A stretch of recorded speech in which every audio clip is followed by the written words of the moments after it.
Hello and a very warm welcome to Centrum Guardians 2013. In this series, we tell you the stories of the men and women in our emergency services, the paramedics, the firefighters, the rescue workers. The ingredients which make me admire them so much are almost always the same: skill, courage, and an attitude which says we just don't give up, ever.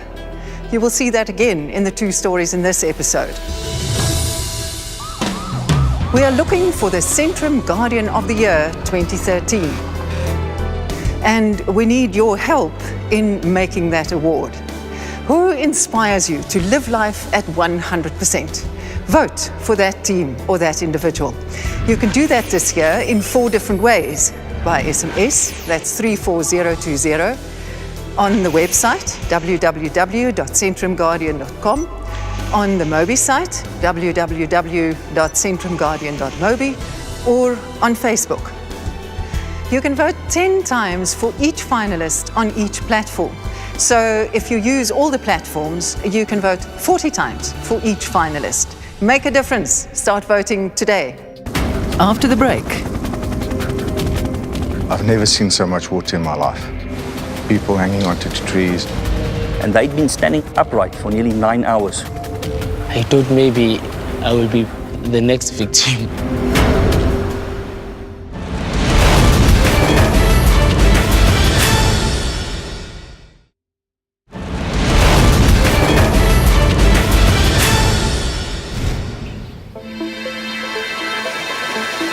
This is a typical low-felt scene.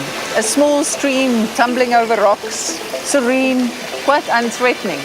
But on the 19th of January, this is not what the rivers in this area looked like. Torrential rain had turned it into raging torrents.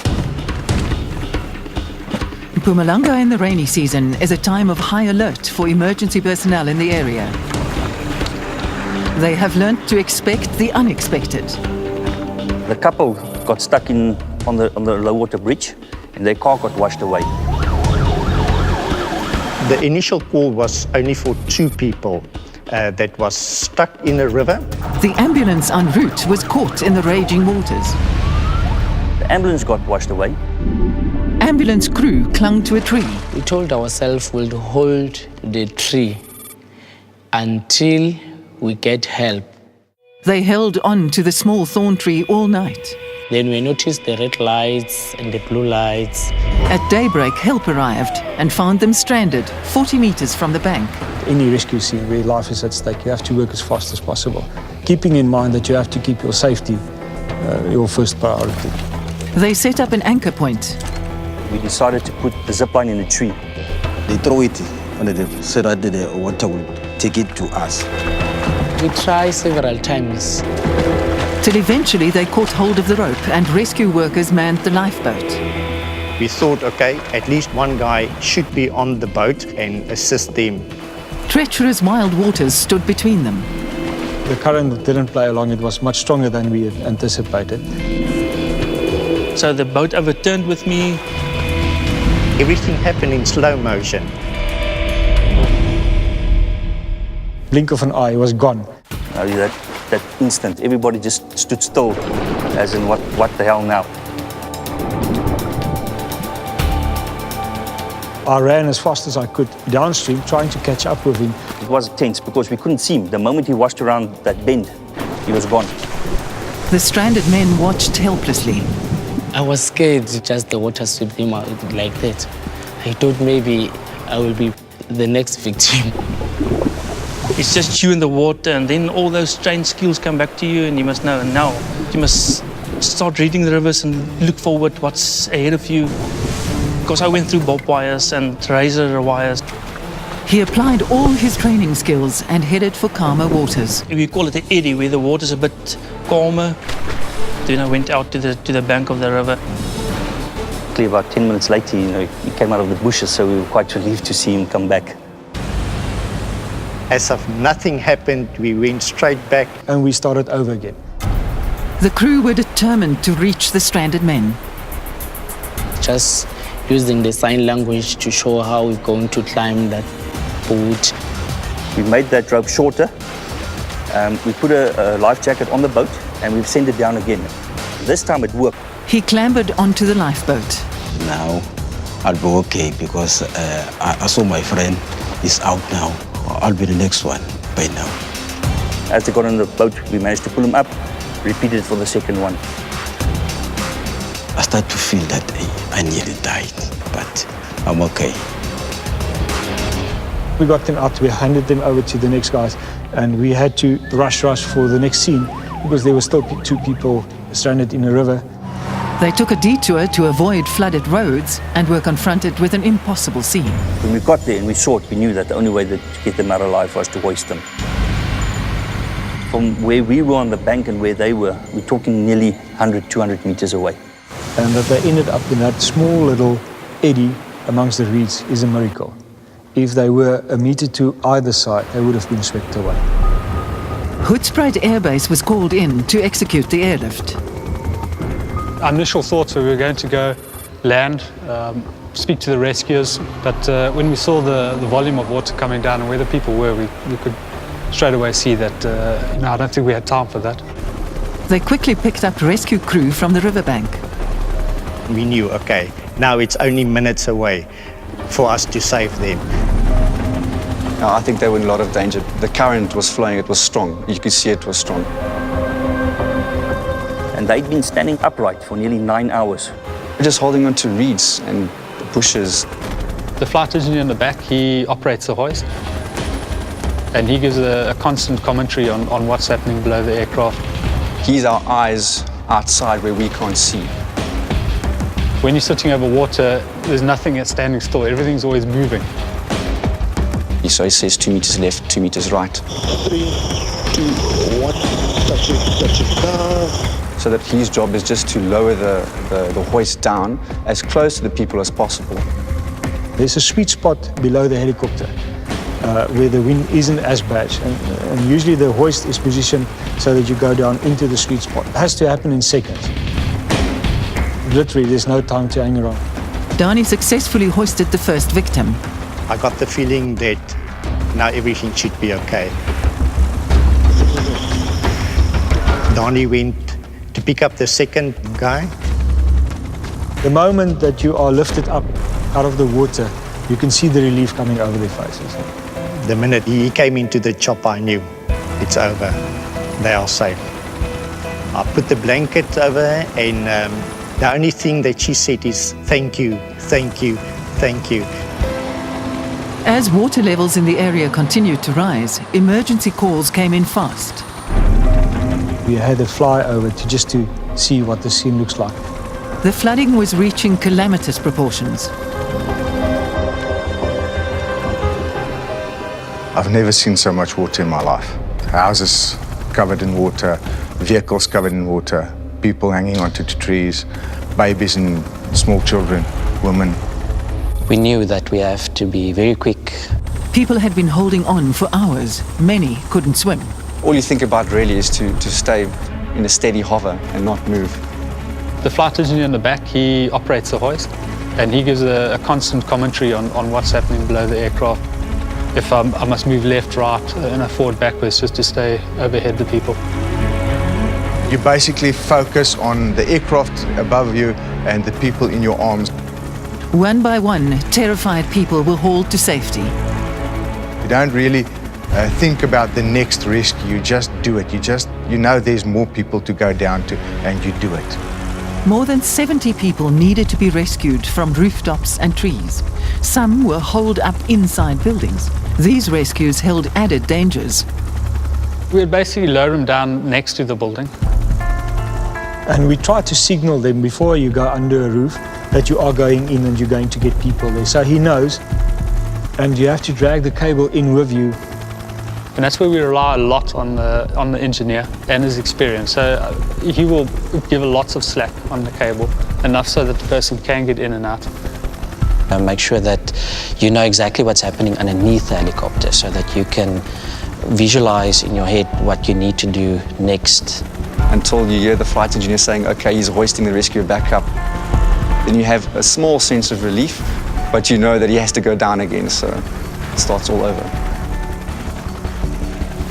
In the end, 139 people were saved. Not one life was lost. As soon as they're in the aircraft and they see that they are safe, you just see smiles. I think the big thing is you know you've done a good job, and that's all the stress relief you need really to know that people have gotten out, that you've rescued children. So whenever you rescue children, it always feels great. That's the main thing that I felt was the relief that it's done, and we saved people and we made a difference. Those helicopter pilots and crew and the rescue swimmers and the whole team around them are just astonishing. If they inspire you to live life at 100%, vote for them. Use the word SPIRIT and SMS it to 34020, or go to Facebook, the Centrum Guardian website, or our Mobi site. However you do it, get your votes out there. Remember, you can vote 10 times for every finalist on every voting platform. And now it's over to Gerald again for some good advice that might just save a life one day.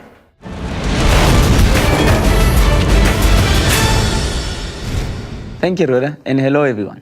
The tips I'm going to give you today may sound a bit like common sense, but thousands of people lose their lives due to floods every year.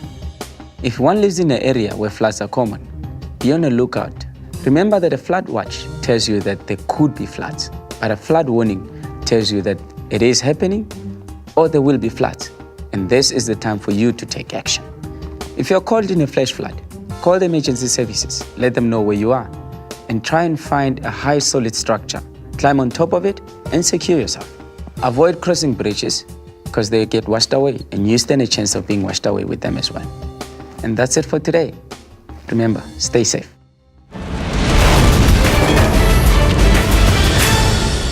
After the break, I heard a big bang at the back of me. Just said we lost him on the pipe.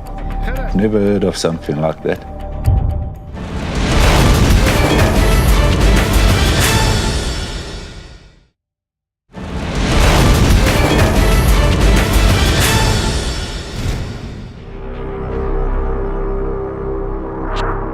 Newcastle in KwaZulu-Natal is an industrial town. Where there's industry, there are occupational hazards. But sometimes something happens which no one could have expected. On that day, there was a pipe leak. It was just a tiny hole. So then I phoned my supervisor so that they can isolate the line from the plant. I heard a big bang at the back of me. Pulled by a fierce vacuum force, a colleague simply disappeared into the pipe.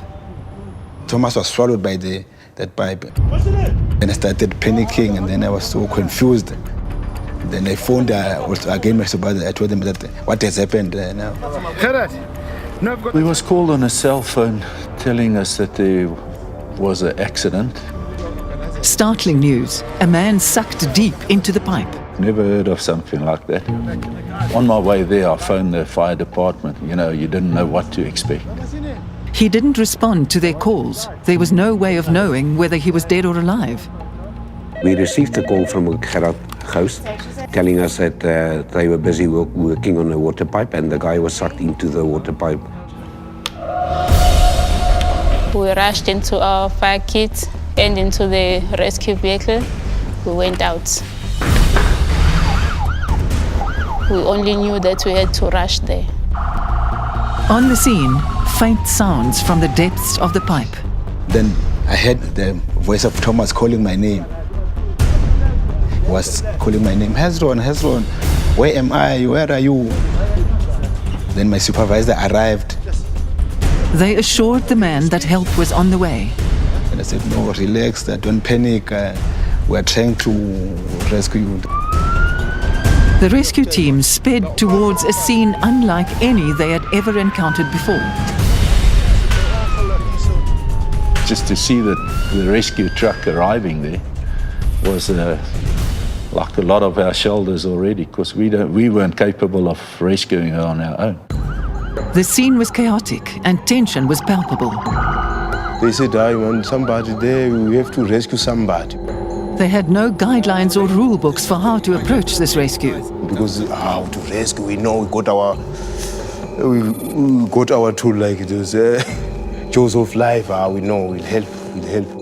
Tools of the trade would be no use to them in the dark, narrow pipe. Hello? That one was different, totally different. You see? And all the guys were standing around the pipe. You don't know how far he is. They were all shocked. And they said they've never seen that happening before. When you shut down the water, it creates a vacuum in the pipe. And when the pipe bursts, it just sucked the guy completely into the pipe. A freak accident that could cost a man his life. Now feeling that, hey, we must help that is somebody. The burly men could not access the 61-centimeter pipe. Look at Sanelli, and I said to her, that's it, this is yours. It was quiet for a while.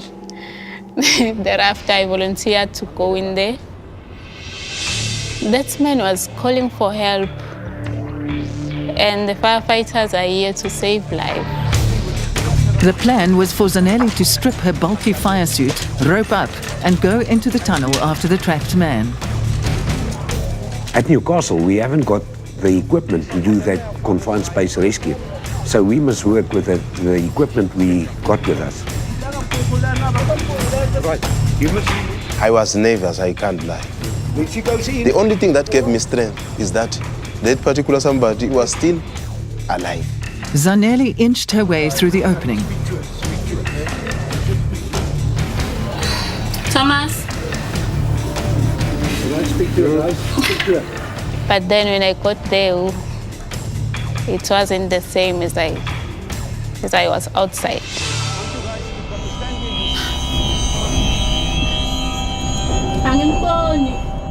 I don't think I can go inside the pipe that long distance. Yeah. Because even inside it's dark. Right, what? Right. At first, I was not scared because I knew I had my fire crew that I can rely on. We are here. The ropes are tied to it. If something happens, we can just pull out. Caleb spoke to a lot. Pipe is made up of fiberglass, so it was burning on my knees. Thomas? You could hear that his voice was coming closer and closer. It's scary. It's very scary. She's crawling millimeter by millimeter. At first, they thought he could be no more than 20 meters in. Thomas, I had a torch on, and on halfway the battery died. Then I had to save it, switched it off, then I went on. She crawled deeper and deeper into the darkness. I was really scared. I was thinking the water was gonna come up and push us out. Frightened to go further, Zanelli stopped in the darkness. They could feel that I was still. I did say, hey, I'm coming back now. They said, no, Zanelli, please don't. Encouraged by her colleagues, she tunneled further into the pipe. They kept me going. I don't think she hesitated. As we spoke to her, she just carried on.